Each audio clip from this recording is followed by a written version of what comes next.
Online பண மோசடி வழக்கில் மகளை கைது செய்து விசாரித்து வருவதாகவும் பணம் தந்தால் அவரை விடுவிப்பதாகவும் காவல் அதிகாரி போல் பேசி பெண்ணின் தந்தையை மிரட்டிய சைபர் கிரைம் கும்பல் குறித்து அதிர்ச்சி தரும் தகவல் வெளியாகியுள்ளது.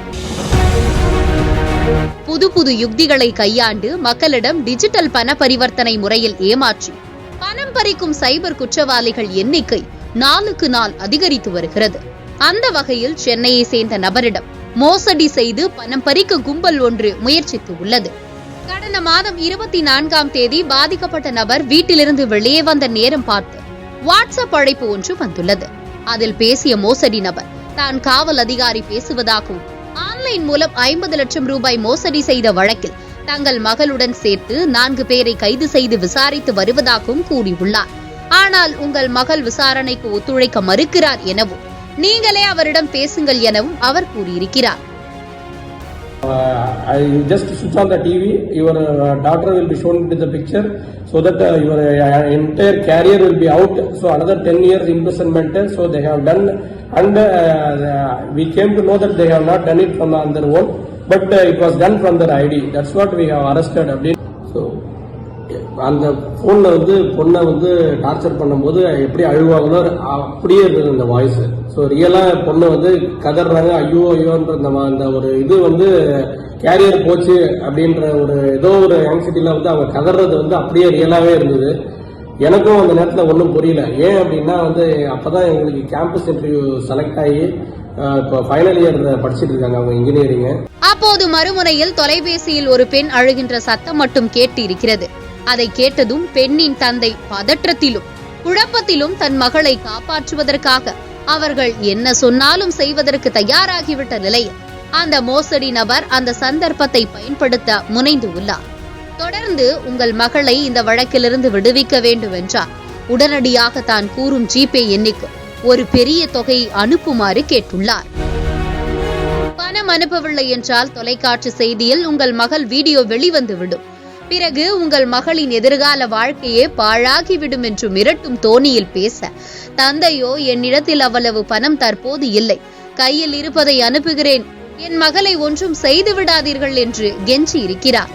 எனக்கும் அந்த நேரத்தில் ஒன்றும் புரியல. ஏன் அப்படின்னா அப்பதான் எங்களுக்கு கேம்பஸ் இன்டர்வியூ செலக்ட் ஆகி இப்போ ஃபைனல் இயர் படிச்சுட்டு இருக்காங்க அவங்க இன்ஜினியரிங். ஸோ இந்த பிளேஸ்மெண்ட் இந்த ஆப்ரேஷன்ஸ் எல்லாம் போயிட்டு இருக்கிற நேரத்தில் இந்த மாதிரி ஒரு கேரியர் பாதிக்கிற மாதிரி ஒரு விஷயம் நடக்குது அப்படின்னு சொல்லும்போது டோட்டலா அப்செட். ஒரு 15 நிமிஷம் அவங்க பண்ண அந்த டார்ச்சர்ல எனக்கு என்ன நடக்குதுன்னு புரிஞ்சுக்கிறதுக்கே, நான் ரியலைஸ் பண்றதுக்கே எனக்கு மோர் தென் 10 மினிட்ஸ் ஆச்சு.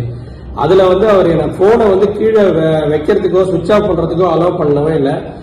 டிவியை ஆன் பண்ணுங்க, நான் ஃபேஸை காமிக்க கூடாது அப்படின்னு சொன்னா நீங்க எனக்கு 40,000 rupees இமீடியட்டா ஜிபே பண்ணுங்க.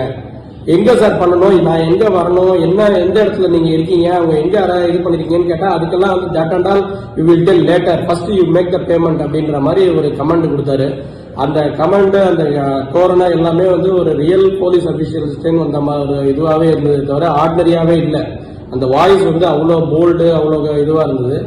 இதுல அவர் கொடுத்த நம்பருக்கு என்ன என்கிட்ட 40,000 rupees என்கிட்ட இல்ல, பணம் அவ்வளவு இல்ல அப்படின்னா எவ்வளவு இருக்கு, 5,000 rupees இருக்கு, உடனே அனுப்பு இந்த நம்பருக்கு, another 10 balance you arrange within 10 minutes, otherwise we will show your daughter's face in the TV.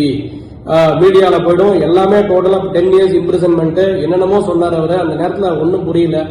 பணம் அனுப்பும் நேரத்தில் பெண்ணின் தந்தைக்கு லேசாக சந்தேகம் வர அருகில் இருந்த தனது நண்பர் மூலம் தனது வீட்டிற்கு தொலைபேசியில் பேச சொல்ல அப்போதுதான் அவரது மகள் வீட்டில் ஆன்லைன் வகுப்பில் படித்துக் கொண்டு இருப்பது தெரிய வந்துள்ளது.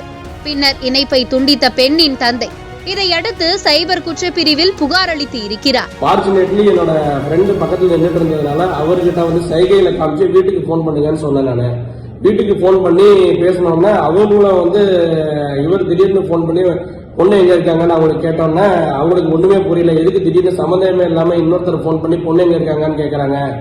என்ன நடக்குது, என்ன பிரச்சனைன்னா அவங்க போன்ல நான் இங்க பக்கத்துல இவர்கிட்ட கத்தி பேசிட்டு இருக்கிறது அவங்களுக்கு கேக்குது. பொண்ணு இங்க தானே வீட்டுல தானே இருக்காங்க, ஆன்லைன் கிளாஸ் தான் போயிட்டு இருக்கு அவங்களுக்கு அப்படின்னு சொன்ன உடனேதான் எனக்கு கொஞ்சம் ரிலாக்ஸ் ஆச்சு. அதுக்குள்ள அந்த ஒரு செகண்ட் கேப்ல நான் கால் கட் பண்ணோம்னா எகைன் உடனே போன்ல எதுக்கு கட் பண்றீங்க அப்படின்னு சொல்லிட்டு இன்னொரு நம்பர் இருக்கு, அந்த நம்பருக்கு நீங்க அனுப்புங்க அப்படின்னு சொல்லிட்டு இன்னொரு நம்பர் கொடுத்தாரு. அந்த நேரத்துல தான் கொஞ்சம் உஷாராச்சு. பட் ஃபார்ச்சுனேட்லி என் பணம் போகல. ஏன்னா நான் அந்த பதட்டத்துல நான் பின்ன தப்பா போட்டதுனால என்னுடைய பணம் தப்பிச்சது. நான் போட ஏன்னா என்ன இருந்த நிலைமையில டெஃபினட்டா நான் என் பணம் போனாலும் பரவாயில்ல, பேஸ் வரக்கூடாதுன்ற இன்டென்ஷன் மட்டும்தான் மைண்ட்ல இருந்ததே தவிர என்ன நடந்ததுன்னு ரியாலிட்டி பிக்சருக்கு வரதுக்கே எனக்கு முடியல. அடையாளம் தெரியாத நபர்கள் செல்போனில் தொடர்பு கொண்டு பள்ளி அல்லது கல்லூரியில் படிக்கும் உங்களுடைய மகன் அல்லது மகளை கடத்தி விட்டதாகவோ அல்லது விசாரணைக்காக காவல் நிலையத்திற்கு அழைத்து செல்வதாகவோ கூறி பணம் கேட்டால் அதனை நம்ப வேண்டாம். சைபர் கிரைம் போலீசார் அறிவுறுத்தியுள்ளனர். மேலும் இதுபோன்ற மோசடி அழைப்புகள் பற்றிய சந்தேகங்களை தெரிந்து கொள்ள அல்லது புகார் அளிக்க 1930 என்ற இலவச உதவி எண்ணை அழைக்கலாம் அல்லது www.cybercrime.government.in என்ற இணையதள முகவரியில் புகாரை பதிவு செய்யலாம் என தமிழக சைபர் கிரைம் போலீசார் தெரிவித்துள்ளனர்.